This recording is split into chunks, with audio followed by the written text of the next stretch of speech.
I picked one up with zero money out of pocket for these people. They assigned me a check at closing and paid me cash every month for 18 months to take over their property.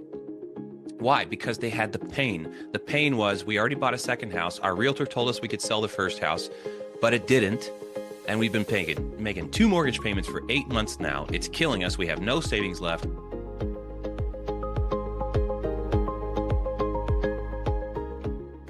I want to welcome everyone to the Posner Properties Perspective. This is going to be a great session because we're talking to an expert on creative financing when it comes to investment properties. And I know I have a lot of questions and I work with a lot of investors. So I'm really interested to speak with Caleb and see how he does it and how he makes it make sense to agents who get these offers and a lot of times don't understand owner financing, not assumable, it's called too. I think that's one of the biggest ones. Yeah, it is. If you don't mind telling everyone a little bit about yourself and then we'll get started. Thank you. It's an honor to be here. I am husband and father, started doing real estate. My intro was Read Rich Dad, Poor Dad. How many people have that same story? It's pretty common. So Rich Dad, Poor Dad got me into buying and selling properties, doing a flip, etc. And then I found out about wholesaling, started learning, and I particularly latched on to creative finance right away. And so I joined a mentorship, learned all the things, and then I started doing the deals with wholesalers. And I'm like, who's the guide here? People are just doing stuff. That's kind of crazy.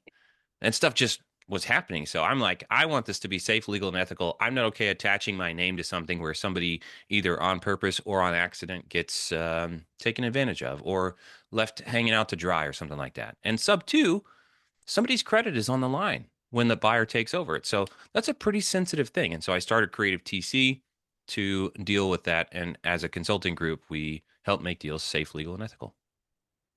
So let's start with the sub two. So what happens is, let's say someone inherits a property or they have a property they want to get, they need to sell. Maybe they are just steps away from foreclosure, or maybe they need to move.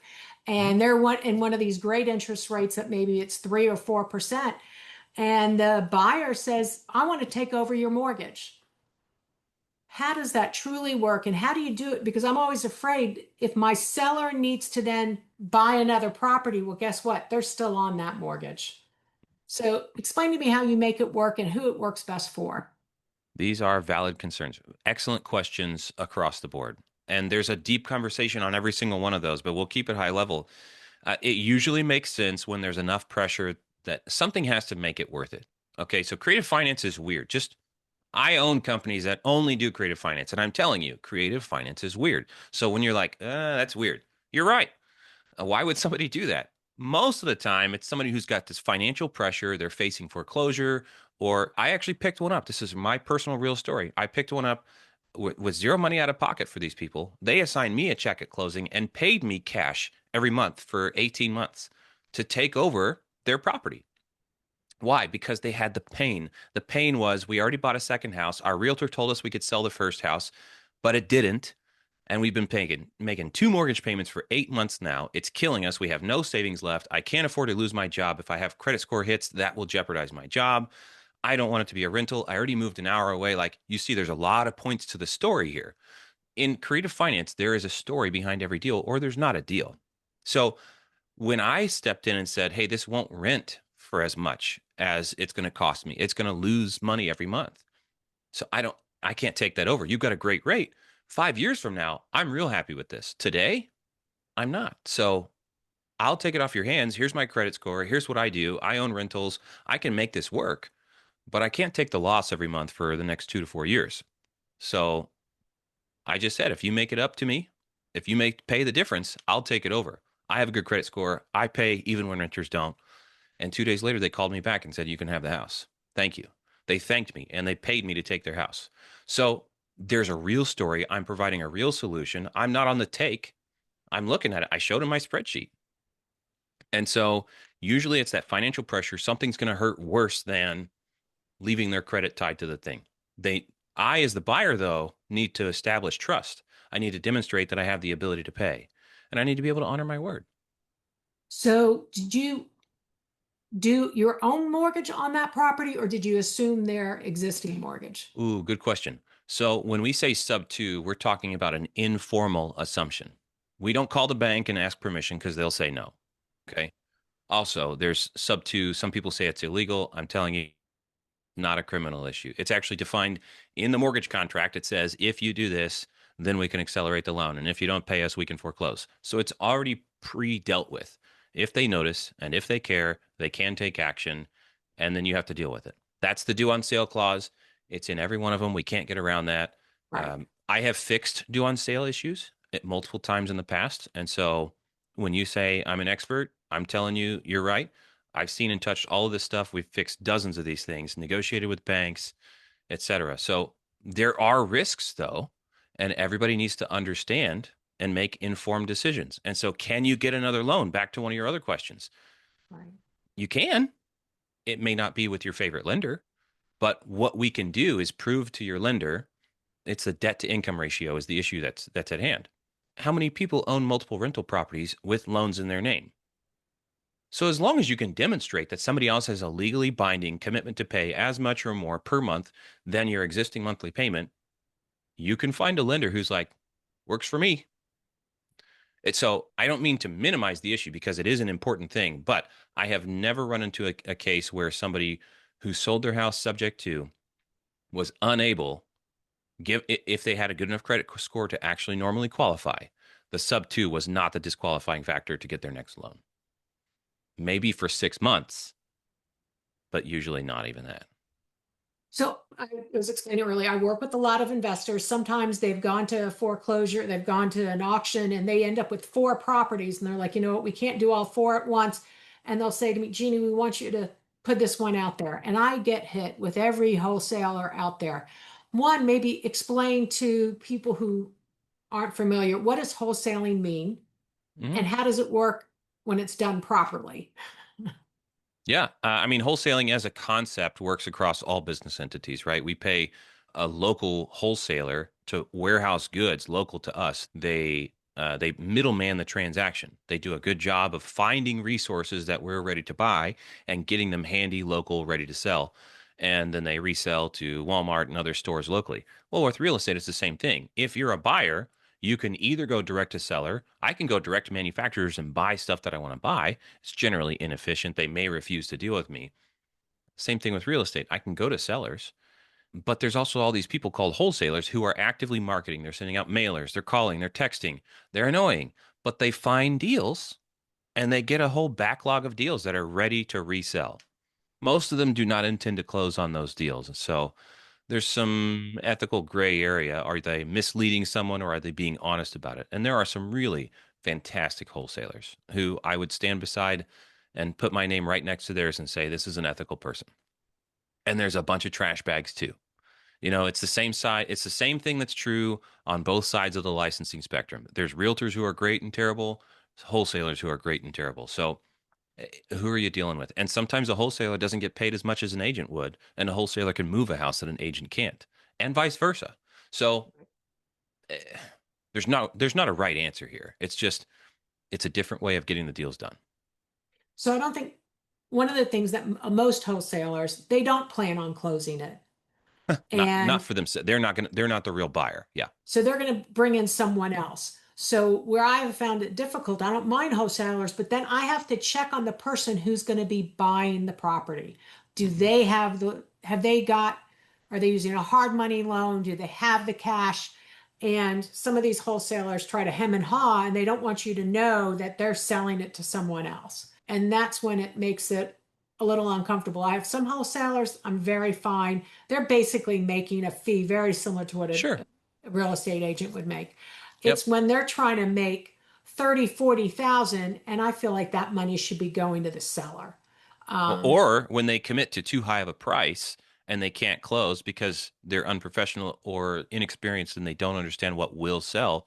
My concern is that a wholesaler puts a property under contract and keeps faking it until they make it concept. And then a week from closing, they still don't have their assignee buyer and they lose hope, but they still don't even tell the seller. And the seller packs up and starts preparing to move. I'm like, you are way across the ethical boundary of what's appropriate. 2 weeks of shopping around, okay.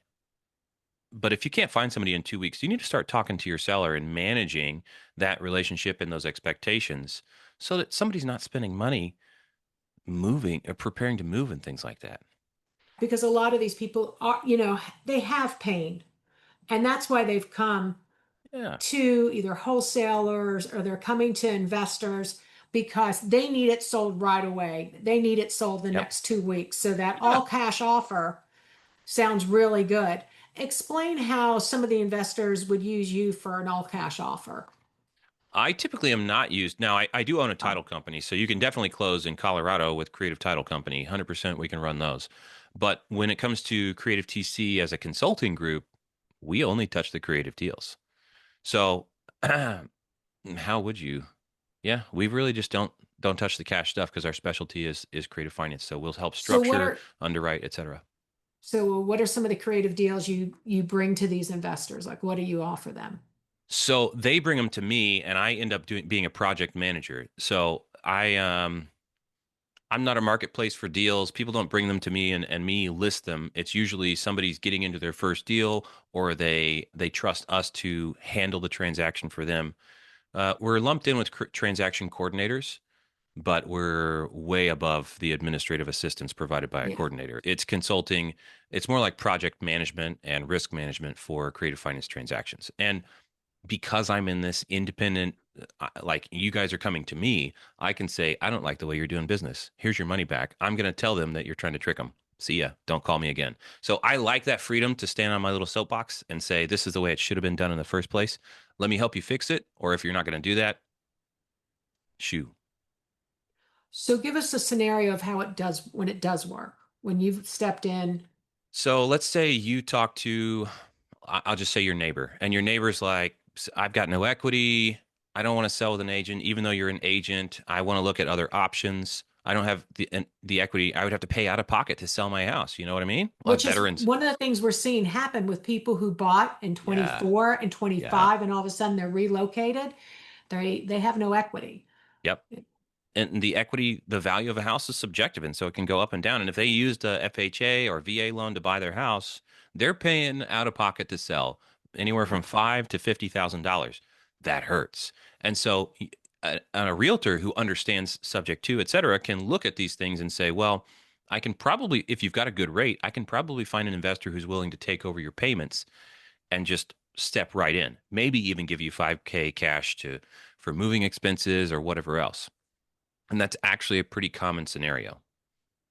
So if you get into that scenario where you figure that out and you have this verbal agreement, like, I want to be the one that rent out, it's next door to me. I would rather turn that into my own rental. How can I take this over? That's when you would call Caleb and say, hey, can you help me with a contract for this? We have contract write-up service. I have a full-time person dedicated to helping people put the right things on their contracts. So the purchase contract plus an addendum.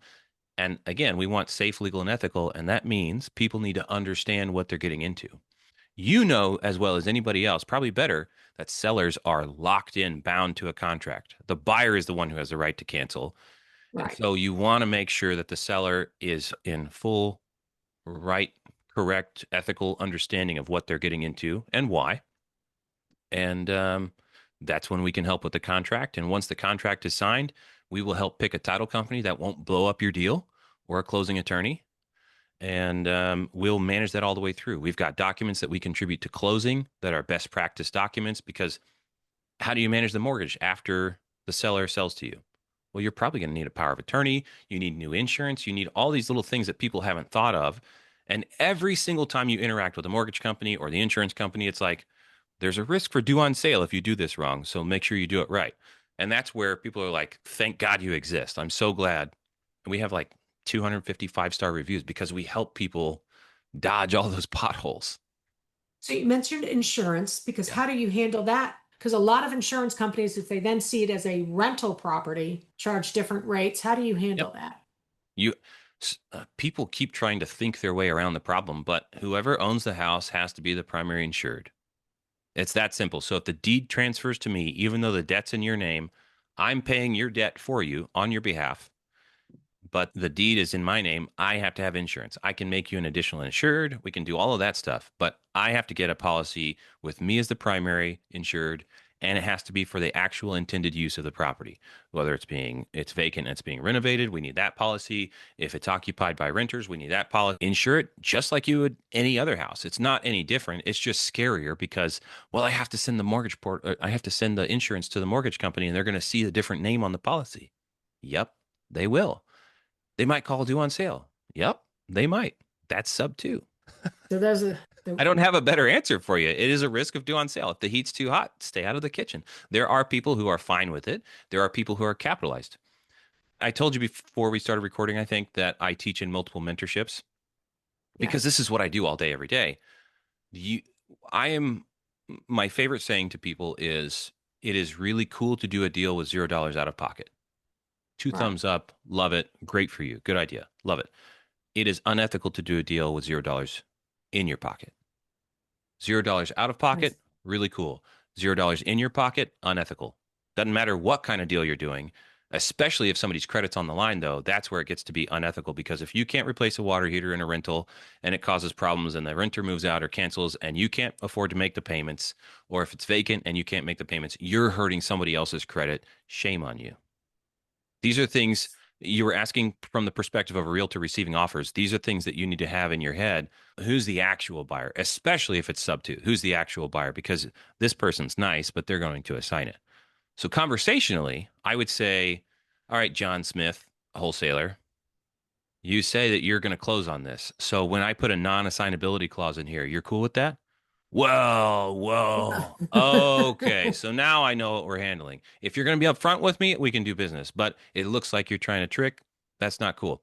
I'm okay doing a deal and you helping find a buyer. You can get an assignment fee from them and whatnot, but I'm not going to qualify you for this deal when you're going to hand it to somebody else who I don't know and trust. I don't know their credit score, etc.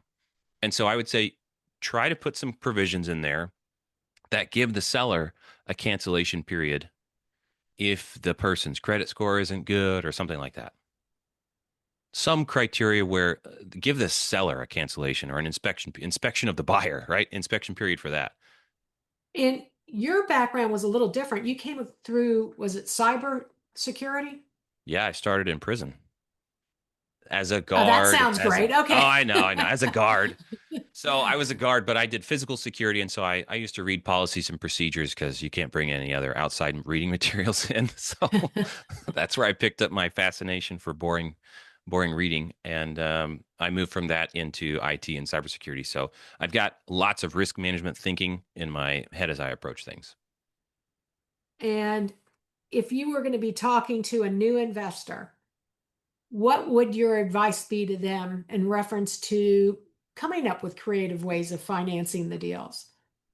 It's all going to come down to finding the story. Focus on the outcomes, not the methods.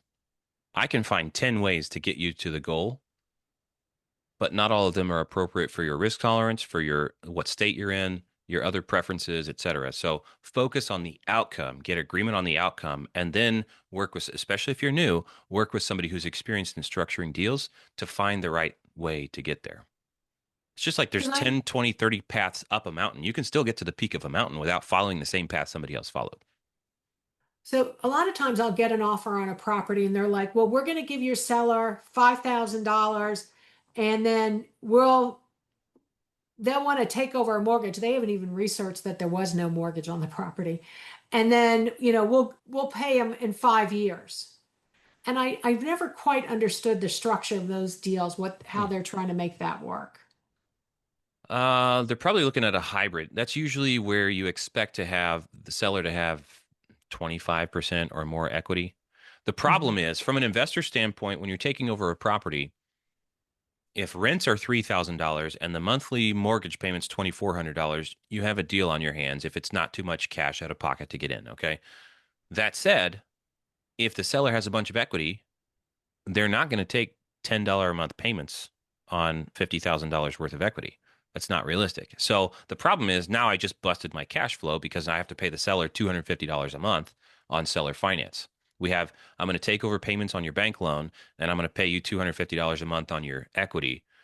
That's what doesn't work. And that's why they're saying, I'll give you some cash now, but I need to wait 5 years to be able to pay off that $50,000 balance. That's Yeah, a I've fairly never, common offer. it is, I get it all the time. And I'm like, how Okay. is that going to benefit my sell? Like, that's not what my seller's looking. I could Right. never figure out what the benefit is to the seller.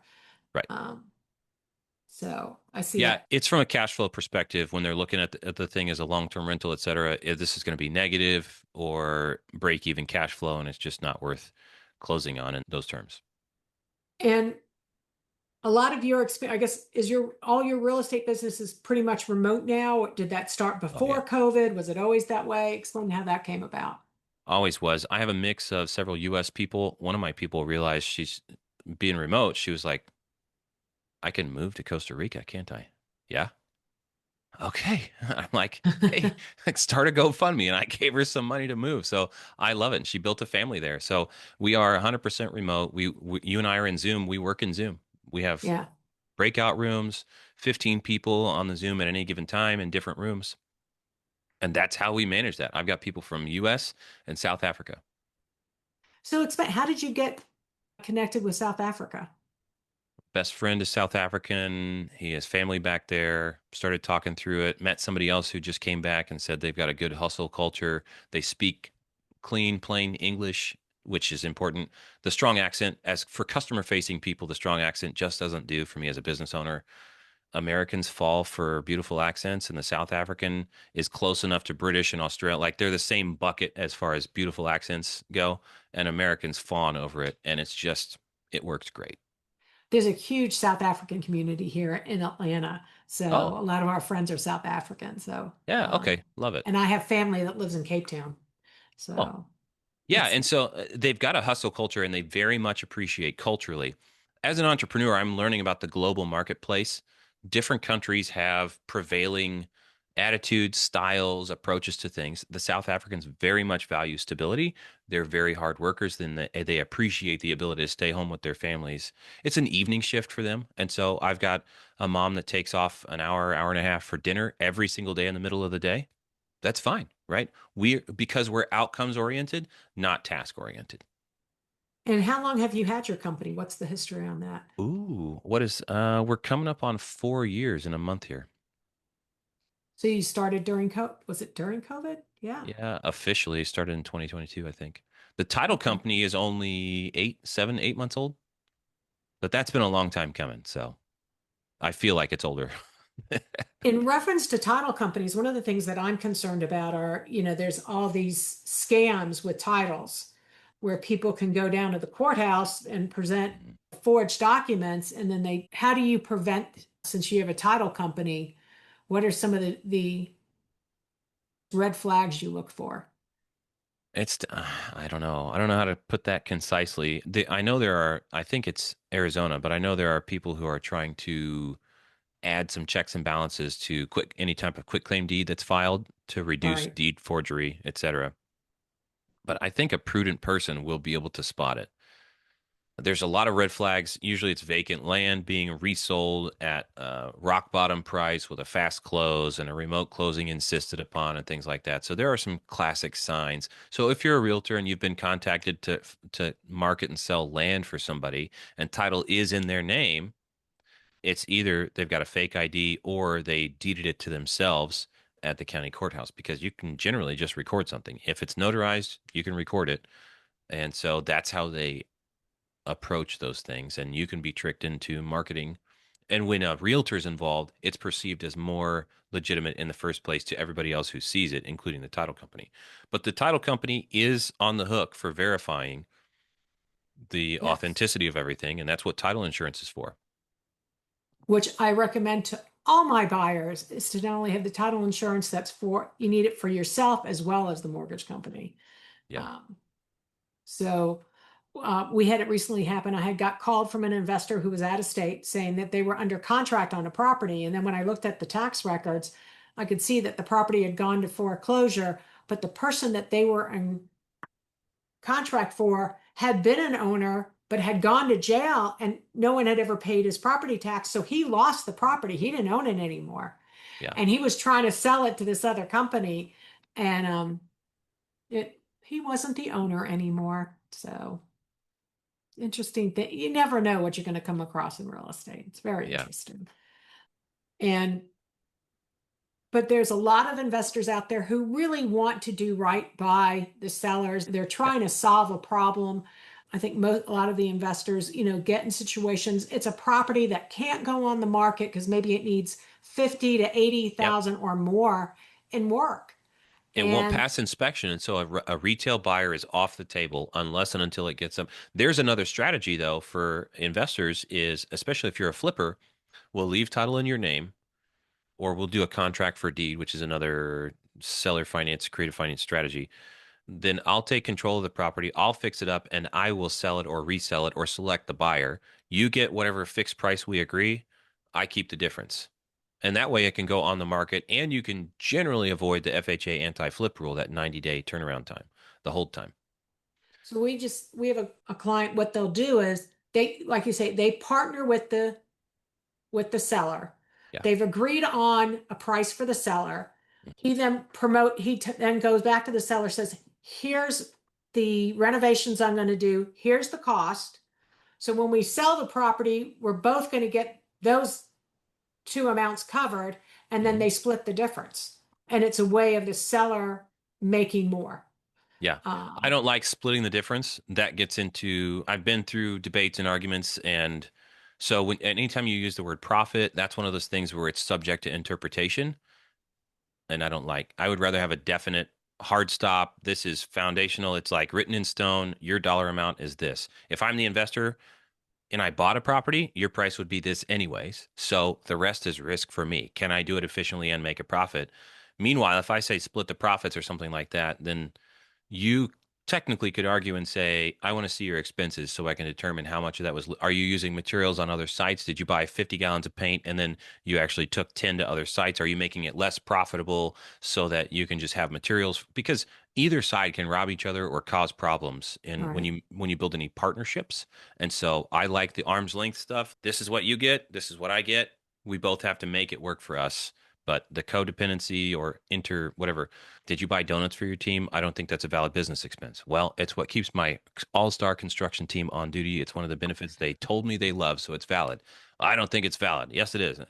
I don't want that sort of entanglement. Yeah, I guess the way they work it is the contractor presents what they're doing Yeah. and has numbers and figures. They've both agreed on that figure and they've agreed on the sale.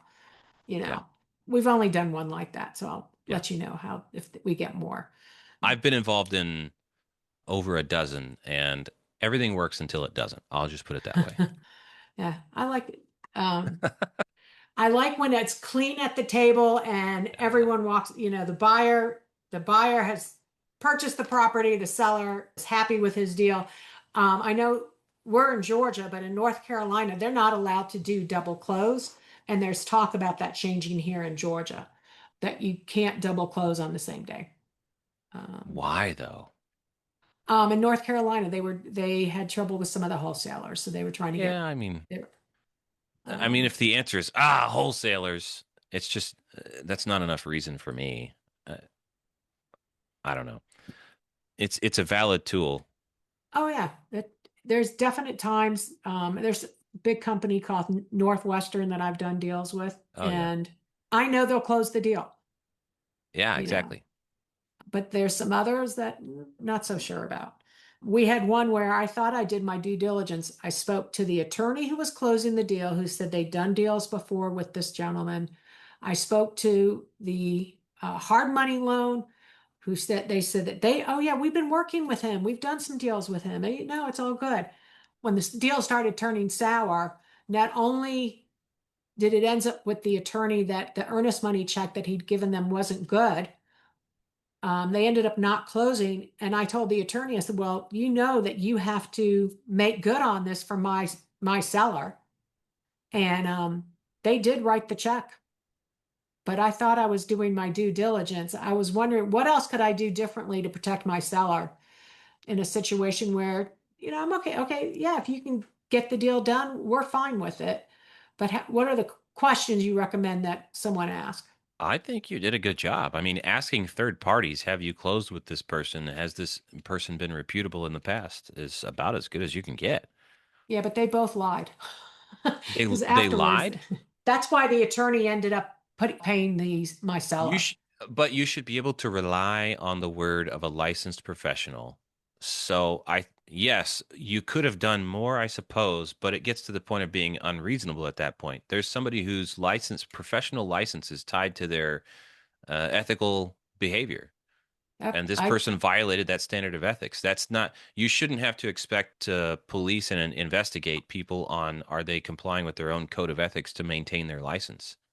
I think you did fine. That's yep, also just part of the risk of doing deals. right. And a larger EMD is one of the things that helps protect sellers from people. Listen, if you don't believe in this deal for $3,000, then neither do we. Bye. So my one of my investors, he's like, if they can't put down 5,000 in earnest money, he won't do it anymore. He's just tired of some of the people. So you're right. You make the earnest money a little bit more because a lot of these deals come across, oh, we're going to give you $1,000 or, a small amount. It's like, no, we want you Yeah. to have some skin in the game. Well, Show us that you're going to get it earn, done. earnest money is not even legally required. A lot of people confuse it with consideration.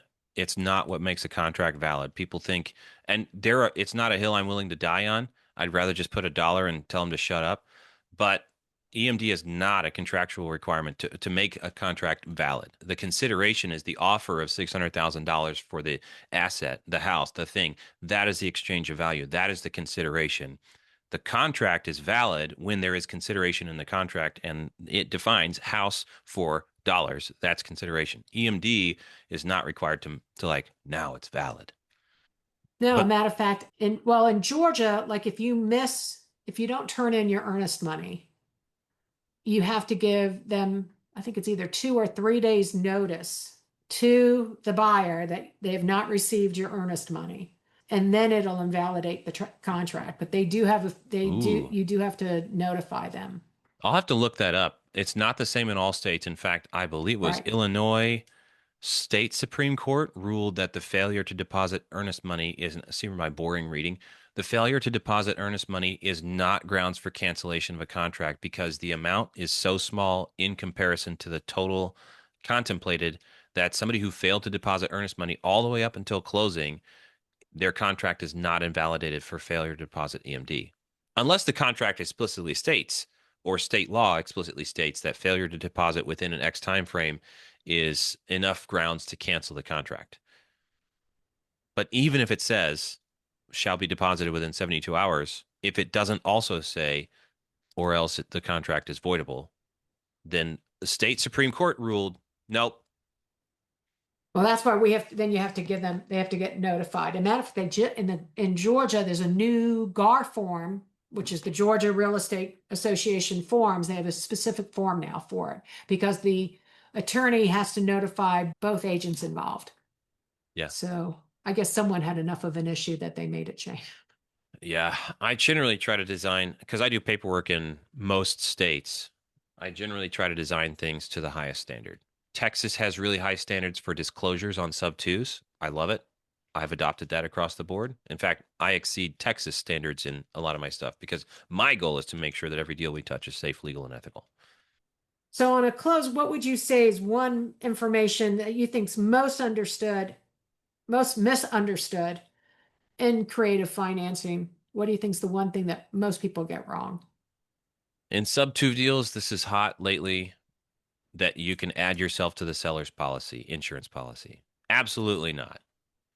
Absolutely not. That policy is void when the deed changes to your name. So adding yourself to a void policy provides no coverage.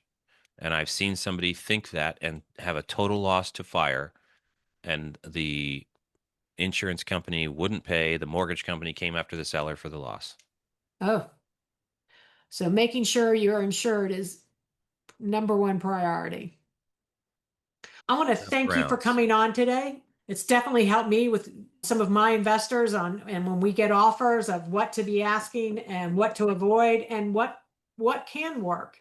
And sometimes we like I say, we need to serve the client and figure out what their pain is and how to solve it and keep as much money in their pocket as possible. Yeah. Yeah. So thanks again for coming on, and your Absolutely. information will be posted below. If people have comments or questions, they'll know how to get in touch. Thank you. Thanks for coming on today. Thanks for tuning into the Posner Property Perspective. I hope you enjoyed today's episode and found it helpful as you navigate your real estate journey. Remember, whether you're buying, selling, or just exploring the market, I'm here to help to make the process smooth, exciting, and stress-free. Let's take the next step together. Contact me today. I'd love to hear from you and make your real estate wishes come true.